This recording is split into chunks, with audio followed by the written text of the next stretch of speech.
Hey guys, today I have a very special guest who will be joining us today. So please welcome Rishi Kumar, a congressional candidate for the 18th District of California, which is actually my neighboring district.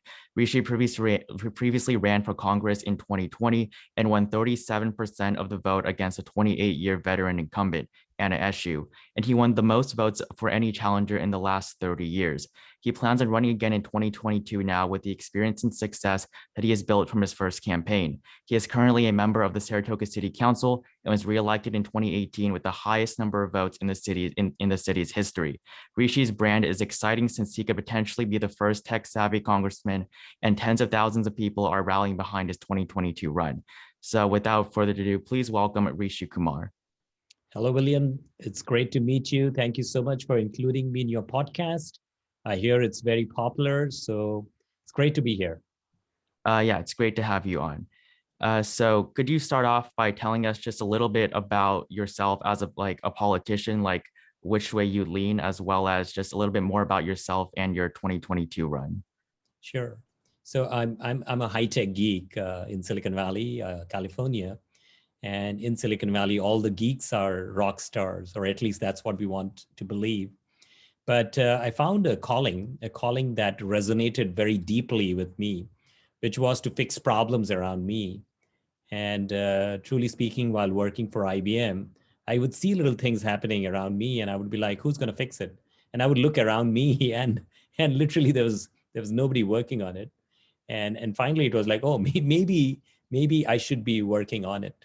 So I started that, and I have always been like a little bit of an activist in me, where when I see something wrong, I want to speak up. I want to protect the ones who don't have a voice. I want to do something about it. And that became my life's calling now with the run for Congress. I would never, ever have imagined that I would be in city council. It was like, it's for those other guys. It was never for me, because I could never see myself doing what city council members do, or congressional members do. So it was never ever on my radar. I came into this country to grad school on the East Coast to study mechanical engineering. And the it was the American dream. I was attracted by the culture, the rock and roll, the food, the fashion style, or everything else. I was in love with the American culture, and I was just trying to live that American dream.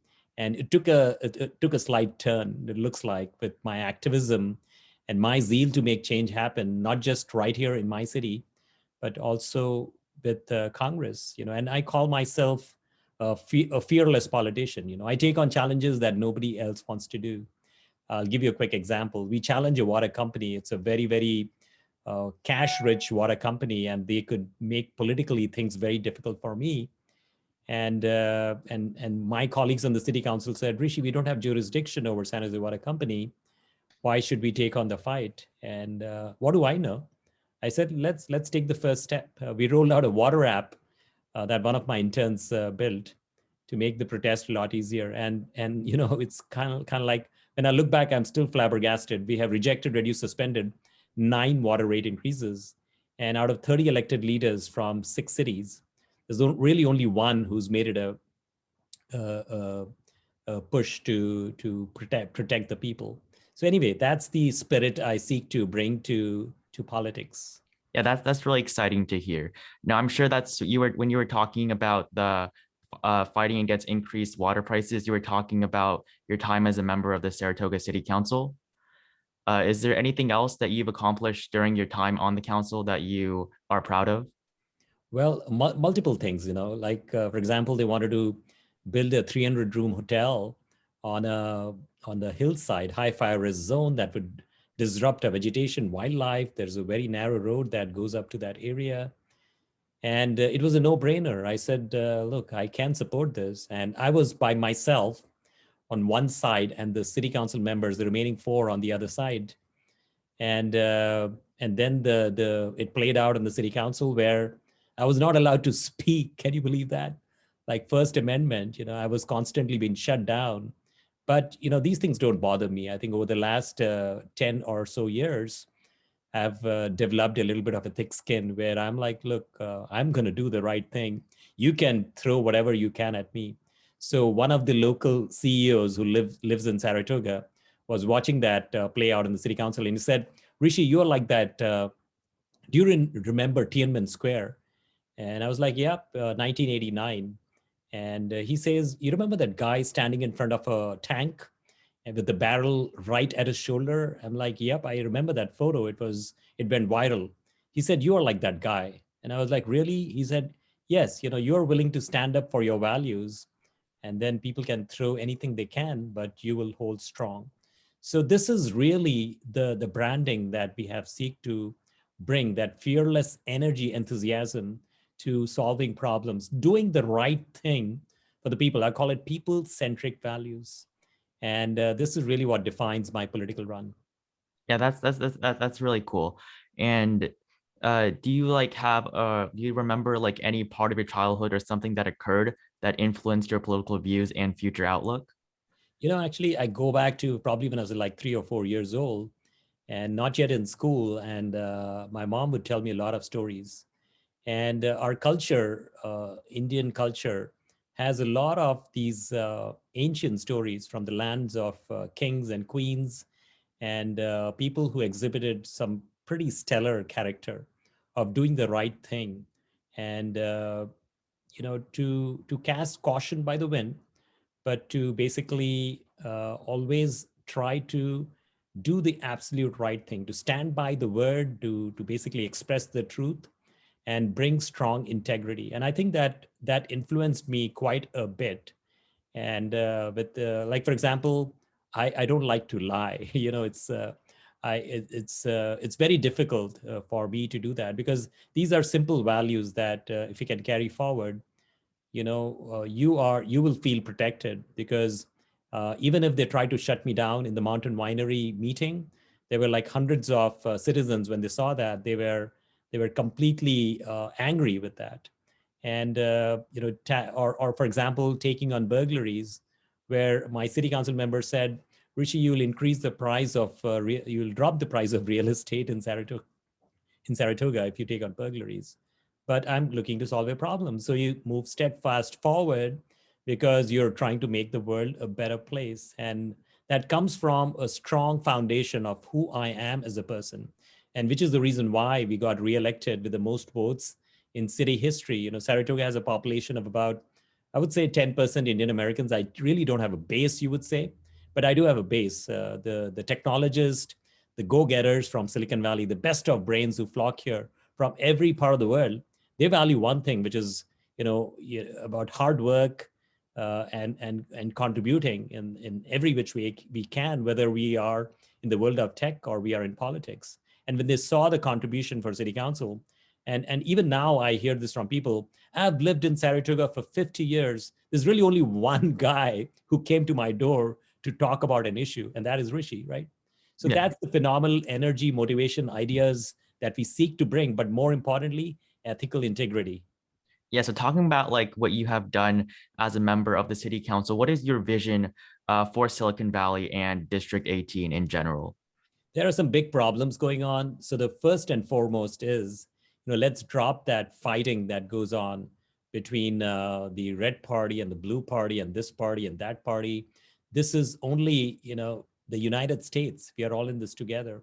So I want to bring a culture of bipartisanship. I'm there for every American in our country. That includes every person living here in Silicon Valley.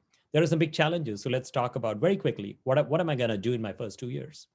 We have companies and CEOs leaving Silicon Valley, leaving California. We are losing a congressional district. Our population is shrinking. They call it the tech exodus. We need to fix that. Secondly, the pandemic. Pandemic is a huge problem, and maybe it'll come back again and again. We need to have a better plan compared to what we had. So it's a huge motivation for me to fix that. When you look at the housing transportation challenge we have, nobody has done anything in the last 20 years. They talk about building high density housing, but there's no urban plan. If you do that, we'll be stuck forever at different street intersections in the next few years if we start building out. We need to come up with a better vision plan. And really, there's no politician who's talking about it. So that's part of my agenda, to see how we can build out a high speed transportation infrastructure for California, which is not the bullet train. Bullet train is pretty dated. We need to come up with cutting edge transportation options for Silicon Valley, but also for every urban community in the United States. When you look at the innovation economy here, uh, our students don't have access to it. So we want to build, I call it innovation centers of excellence, where the best of talent from Silicon Valley Tech, our professors, educators, teachers, and also the youth of Silicon Valley, which is middle school, high school students, are allowed to collaborate and build startups. Because if we do it early, we can create a much bigger economy. With the vision plan we have, the 21 minutes, 21 counties, we will grow the economy like 10 times. Silicon Valley is the 19th largest economy of the world. Can we make it a top 10? That's the aspiration we have, William. Yeah, that's definitely very interesting. And so talking about like career politicians, you're going to be running against Anna Eshoo, who has been in the House since the early 1990s. What is your, I guess, message to voters who, you know, explain to them why they would want an alternative over somebody that's been in the House for 30 years? Well, I deeply respect Congresswoman Anna Eshoo's 30 years of service. But I asked the voters to evaluate, how that has played out for them. Has she solved the big challenges, or is she out there in Washington playing partisan politics? For example, the recent censorship where she sent out letters to the cable companies trying to shut down, trying to prevent them to carry channels like Fox. First Amendment is extremely important to me. That cannot happen. We have to ensure that every voice is heard loud and clear in America. Then, when you look at her pharma contributions, number one in the United States House, number one, bar none. And then she has looked to pass legislation that increases the price of healthcare. 50% of our money comes from PAC money. Last year, for the 2020 run, she spent almost 2.5 times more than what we spent, with half of her money coming from PACs. When you get the PAC money, your hands are tied because you will respond to the industry. And there are multiple examples. If you search, you will find how she has tried to increase the price of healthcare for American people, because she's acknowledging the support from pharma and paying heed to what they would like to see. Now, recently, we talk about vaccination. There are countries of the world that are suffering because of a lack of vaccination, and we are sort of gating the whole process of vaccination distribution with protecting our IP. There are people dying all across the world, and I believe we should look at generic vaccines. We should look at, if we are using a drug that is very effective, we should quickly make the generic version of it and let the pharma companies figure out, how they want that payback for their intellectual capital. But we should accelerate this process because we need to prevent deaths. We need to bring up economies because we are all in this together. If there's a mutant that is killing people like crazy, like how it's happening in India today, this will impact the rest of the world, because it doesn't take much for a mutant to arrive in any part of the world because of how we are all connected. Congresswoman Anna Eshoo has been quite silent about it, because the pharma companies have actually sent their lawyers, the lobbyists, to protect their IP. And I'm pretty clear on that. There are different sets of values that drive me versus Congresswoman Anna Eshoo. We are different people. We are different types of politicians. I understand the world of tech intimately. I understand AI, ML. I'm a pragmatic politician. We cut to the chase and we get stuff done. Congresswoman Anna Eshoo has been asleep on the wheel, and even worse, playing partisan politics, not really there to address the needs of the American people. And this is the reason why I request anybody who's watching this to consider supporting my run, join my internship program, join my leadership team. We are keenly invested to solve the big challenges. And I would love to invite the listeners to join our campaign, because we are going to change Silicon Valley and we're going to change America. Yeah, so on the topic of your campaign, why is youth empowerment one of, so important to your campaign? And what do you want the youth of this country to know about, this election that you're going to be in and the role of politics in their lives? Yeah, William, it's all about education, because, living in a middle class family back in Bombay with abject poverty all around me, I made it to the United States, and our congressional district is the most affluent in all of America, and here I am living in Saratoga, right? It only happened because of education. One thing, one word, education. Extremely important, which is the reason why I ran the Lego Robotics Boot Camp. When we started that effort, we had one or two teams that would get formed. Now we have like 25 teams. This summer, once again, we'll be doing the boot camp to ensure that the youth of Silicon Valley, or perhaps the nation, because now we'll do a Zoom session, they will be gaining some new skills. Or we ran the entrepreneurship boot camp working with Mayor Sam Liccardo of San Jose. We actually launched it in some of the most disadvantaged parts of San Jose. Because for me, it was like these kids do not have role models of aunts and uncles who are there to show them a path into the world of tech. So I want to show them that pathway into how do you take a crazy idea and turn it into a business plan. The art of startup, which is what we have done for thousands of kids. I was very fortunate to be part of the California Department of Education Computer Science Strategic Implementation Panel. And we have rolled out a curriculum for K-12 public schools computer science. Every child starting 2022 will be studying computer science. This is a key aspect of what I seek to do as a high-tech geek, but I want to create that opportunity for students. When I see the empowerment that has happened for me a little bit late, I want to create that opportunity for students in our fellowship program, because I want them to see that activism of doing the right thing, of being fearless, about shedding that shyness and becoming tigers. And that's the program that we run for them, and it's very exciting for me to see the impact that we have produced for so many children. Middle school students came to join my city council campaign in 2018. And after knocking on like 500 doors, I could see the morphing that had happened. They had become tigers. They couldn't look at me in the eye, but having done that, after a few weeks, they would sit down and talk to me eye to eye, explain me areas I was doing wrong. Phenomenal transformation. That's what I seek to happen for every youth of America. Yeah, that's definitely very important, getting the youth more involved into politics. I want to go on something a little bit different. Um, so you had a record-breaking run in 2020, getting within 45,000 votes of defeating the incumbent. So if you were to win, what do you see as the top three most pressing issues in the United States that you would like to work on if you were elected to the House in 2022? Yep, we need to create jobs. We need to build a robust economy. That's one. We need to understand everything about the pandemic and prevent future bioterrorism, biowarfare, because that's the threat that we have. And finally, we need to build out transportation infrastructure. We need to invest in infrastructure, not by raising taxes. My approach to the public sector is never about raising taxes. Let's invest in infrastructure and make America a much more stronger nation. Yeah, so during your campaign, what kind of response have you received from the citizens of District 18? And are there like any specific examples of anything that somebody has said to you that has encouraged you and encouraged you further to run for office? So for the last 15 years, people in Saratoga would say, what does Rishi eat? Where does he get the time? When does he sleep? Where does he get the energy from? Right? This is what people have been saying. And interestingly, we started off with I would say 0 votes back in 2019 March, and then we scaled it to 127,000.